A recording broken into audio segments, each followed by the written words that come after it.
I want to start this series by reading to you my favorite story. It comes from Chicken Soup for the Soul by Jack Canfield and Mark Victor Hansen. I have a friend named Monty Roberts who owns a horse ranch in Southern California. He has let me use his house to put on fundraising events to raise money for youth at risk programs. The last time I was there, he introduced me by saying, "I want to tell you why I let Jack use my house."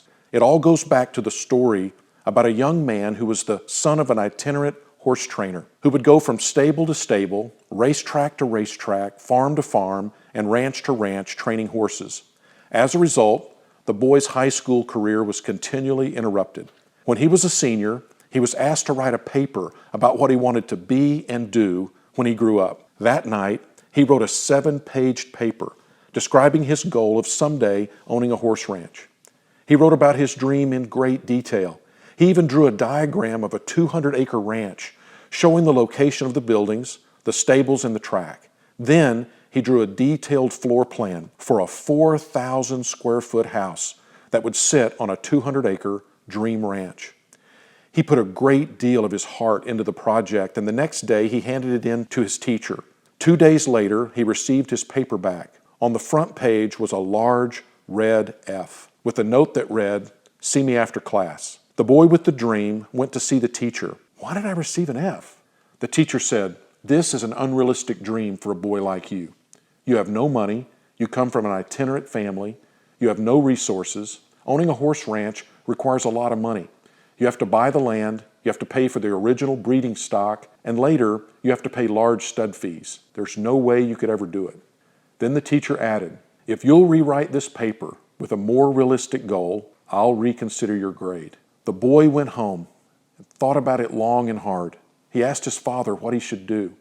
His father said, "Look, son, you have to make up your own mind on this. However, I think it's a very important decision for you." Finally, after sitting with it for a week, the boy turned in the same paper, making no changes at all. He stated, "You keep the F, and I'll keep my dream." Monty then turned to the assembled group and said, "I tell you this story because you're sitting in my 4,000 square foot house in the middle of my 200-acre ranch. I still have that school paper framed over the fireplace. The best part of the story is that 2 summers ago, that same school teacher brought 30 kids to camp out on my ranch for a week. When the teacher was leaving, he said, 'Look, Monty, I can tell you this now. When I was your teacher, I was something of a dream stealer. During those years, I stole a lot of kids' dreams. Fortunately, you had enough gumption not to give up on yours. Don't let anyone steal your dreams. Follow your heart, no matter what.'" What is the vision that God has put in your heart for your family, for your future generations? Let's put that in writing and let's make it permanent so that one day that vision could be above someone's fireplace, even 200 years from now.